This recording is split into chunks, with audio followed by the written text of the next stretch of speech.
The court clerk nearly choked, trying not to laugh, as the jury foreman read the verdict in favor of the defendant, plus tribal damages. Across the room, the HOA president sat red-faced with her arm in a sling, while photos of a gaping hole in my living room wall were projected for everyone to see. She had sued me for injury and emotional distress. The jury decided she should pay me $84,000 instead. My name is David Morrison, 45 years old, owner of a modest ranch-style home in Pine Ridge Estates. I am a quiet guy who restores vintage guitars, keeps my yard tidy, and generally stays out of trouble. But HOA President Patricia Garrison seemed to think that any homeowner who was not a team player was a problem to be solved. And by team player, she meant someone who attended every HOA event, paid every special assessment without question, and complimented her on her hat collection. Patricia ran the Pine Ridge Estates HOA like her personal kingdom. She had been president for 7 years straight, mostly because nobody else wanted the job badly enough to challenge her. Her favorite activities included measuring grass height with a ruler, photographing minor paint chips on mailboxes, and sending violation notices written in bright red ink. She once fined a neighbor $50 because their garden gnome was facing the wrong direction according to her interpretation of the community aesthetic guidelines. It all started when Patricia decided my enclosed patio violated sightline harmony because it did not match the beige vinyl siding approved by the HOA. I had built that patio 5 years ago with proper city permits long before the HOA even formed. The structure was grandfathered in under city ordinances which I had verified with both my lawyer and the municipal building department. But Patricia did not care about legal technicalities when she had a vision for neighborhood uniformity. The first warning letter arrived on a Tuesday morning, typed in all capital letters and delivered by Patricia herself at 6 a.m. She rang my doorbell repeatedly until I answered, then thrust the paper at me with a triumphant smile. The letter claimed my patio was an eyesore that decreased property values and demanded immediate removal within 30 days. I politely informed her that the structure was legally permitted and predated the HOA formation. She responded by saying that HOA rules superseded all other authorities, which made me laugh out loud. When I did not comply with her demands, the fines started rolling in. First, it was $100 for non-compliance, then $200 for continued defiance. By the third month, she was claiming I owed the HOA over $1,000 in accumulated fines and late fees. I kept every notice in a folder labeled Patricia's Fantasy Fines and continued enjoying my morning coffee on my perfectly legal patio. The situation escalated when Patricia began her inspection campaigns. She would park her white SUV in front of my house for hours, taking photographs and making notes on a clipboard. Sometimes she brought other board members with her, pointing at my patio and shaking her head dramatically. Once I caught her trying to measure the distance between my patio and the property line with a tape measure at 11 p.m. When I confronted her, she claimed she was conducting official HOA business and threatened to fine me for interfering with a board member's duties. Her harassment tactics grew more creative over time. She organized neighborhood meetings specifically to discuss the patio problem, sending flyers to every house except mine. She created a presentation with photos of my patio from every angle, comparing it to what she called proper architectural harmony. She even hired a consultant who turned out to be her cousin to write a report about how my patio was destroying the neighborhood character. The cousin's qualifications consisted of watching home improvement shows and owning a label maker. I maintained my calm throughout her campaign, responding to each escalation with certified letters from my attorney explaining the legal status of my patio. This only seemed to infuriate Patricia more. She started leaving passive-aggressive notes on my car windshield, signing up my email for patio removal services, and telling neighbors that I was a troublemaker who did not care about property values. Most neighbors saw through her antics, but a few of her loyal followers began giving me cold stares at the grocery store. The breaking point came when Patricia announced at a board meeting that she had found a loophole that would allow the HOA to force me to modify my patio. She claimed that since I had not submitted the original building plans to the HOA for approval, even though the HOA did not exist when I built it, the structure was technically in violation. She proposed using HOA funds to hire a contractor to make corrections while I was at work. Several board members voiced concerns about the legality of this plan, but Patricia silenced them with warnings about their own potential violations. One afternoon, I was in my kitchen preparing lunch when I heard what sounded like a car crash, followed by the sound of splintering wood and crumbling drywall. I ran to my living room and could not believe my eyes. Patricia had literally driven her SUV halfway through my exterior wall, her front bumper resting where my coffee table used to be. Chunks of drywall covered everything, and I could see straight through to her shocked face behind the airbag. She stumbled out of the vehicle wearing 4-inch heels and a business suit, still clutching her cell phone. Her first words were not an apology or concern for my safety, but a declaration that I should be thanking her for finding this structural hazard. She claimed she had been conducting a close proximity inspection of my property when she lost control due to an unsafe condition caused by my non-compliant patio.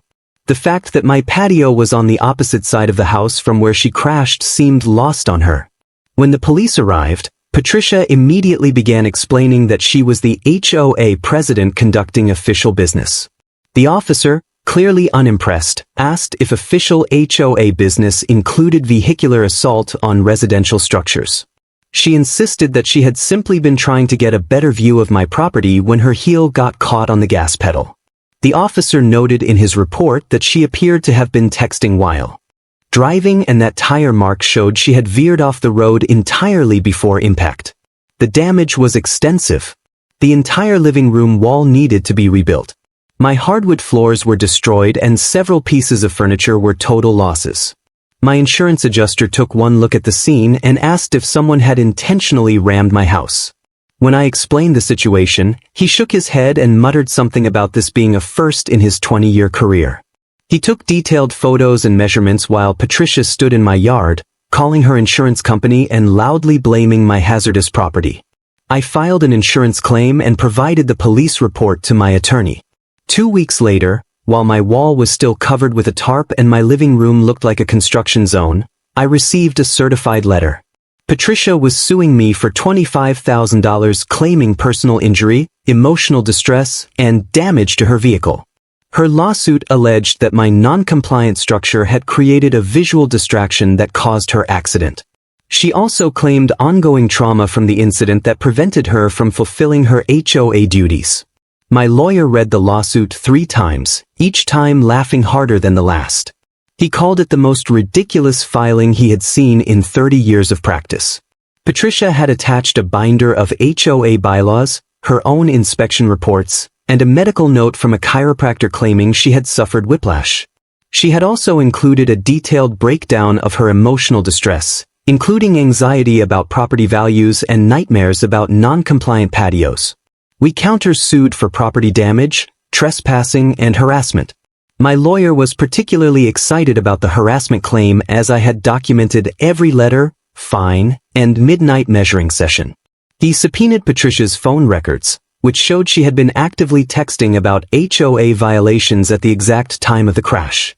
We also obtained traffic camera footage from a nearby intersection that clearly showed her car departing from the road and accelerating toward my house. The discovery process revealed even more damaging information. Patricia's inspection reports included notes about planning to make an example of defiant homeowners. She had discussed with other board members her frustration that legal channels were not working and that sometimes direct action was necessary. One email to her vice president mentioned that she was considering all options to deal with the patio problem, followed by a winking emoji. During depositions, Patricia doubled down on her claims. She insisted that HOA rules were supreme and that homeowners who did not comply were essentially criminals. When asked about driving into my house, she maintained it was an accident caused by my negligent maintenance of an unapproved structure. She brought visual aids to her deposition, including a scale model of the neighborhood, showing how my patio disrupted the aesthetic flow. My lawyer had to excuse himself several times to regain his composure. The trial began 6 months after the incident. Patricia arrived in court wearing a neck brace and using a cane, neither of which she had needed during the HOA meeting held the previous week. She had hired an attorney who specialized in slip and fall cases, apparently the only lawyer willing to take her case. He opened with an impassioned speech about property rights and the trauma his client had endured, somehow keeping a straight face throughout. My attorney presented our case methodically. First, he established the legal status of my patio with building permits, city ordinances, and expert testimony from a construction law specialist. Then, he walked through Patricia's escalating harassment campaign, presenting each letter, fine, and threatening note. The security footage of her measuring my property at night drew audible gasps from the jury. He saved the traffic camera video for last, playing it in slow motion to show Patricia's car making a deliberate turn off the road. When Patricia took the stand, her testimony was a disaster.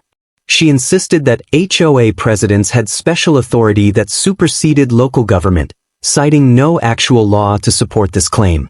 When asked about the text messages she was sending while driving, she said she was conducting urgent HOA business that could not wait. She accused me of orchestrating the whole incident to embarrass her and undermine her authority. At one point, she demanded the judge enforce HOA bylaws in his courtroom. The jury deliberation lasted less than 2 hours. When they returned, the foreman could barely suppress a smile as he read the verdict. Not only did they find in my favor, dismissing all of Patricia's claims, but they awarded me treble damages under state law for willful property destruction and frivolous litigation. The total came to $84,000, representing 3 times my actual damages, plus attorney fees. Patricia's face turned purple as the number was announced, and she began shouting about appeals and HOA emergency meetings. The judge was not finished.